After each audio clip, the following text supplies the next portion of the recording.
Another major part of tonight's speech focused on the economy and the president's plan to use tariffs to negotiate a fair trade for American businesses. Take a look.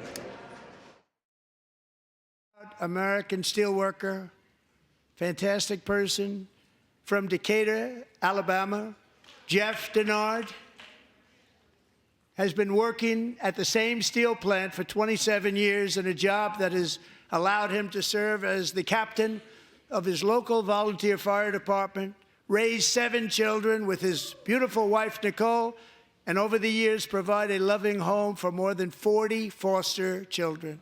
So great, Jeff.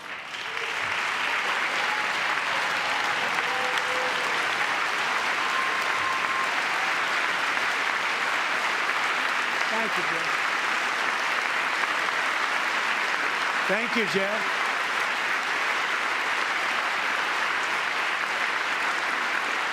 Stories like Jeff's remind us that tariffs are not just about protecting American jobs. They're about protecting the soul of our country. Tariffs are about making America rich again and making America great again, and it's happening, and it will happen rather quickly. There'll be a little disturbance, but we're okay with that. It won't be much. No, you're not. Oh. And look where Biden took us, very low, the lowest we've ever been. All right, here now, joining us is Treasury Secretary Scott Bessent is with us. Sir, how are you? Great to see you. Good to see you. You know, it's so critical. Let's put it this way. The president goes through all the Doge, waste, fraud, abuse, corruption. Then you think we have nearly $40 trillion in debt. Then you think the average American only makes 66 grand a year. Okay, it's unfair, and we're stealing from our kids and grandkids. Sean, I couldn't agree more. That's the reason I came out from behind my desk about 1.5 years ago, because I was just shocked what the last administration did to us.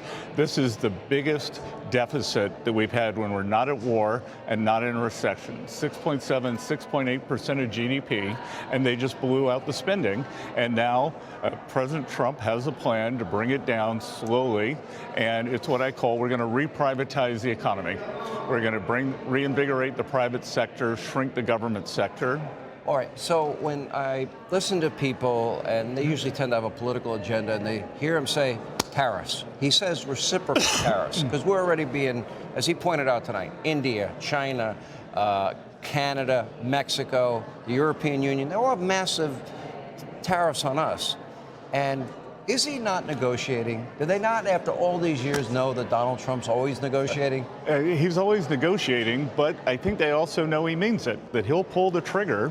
And pulled it today. Yeah.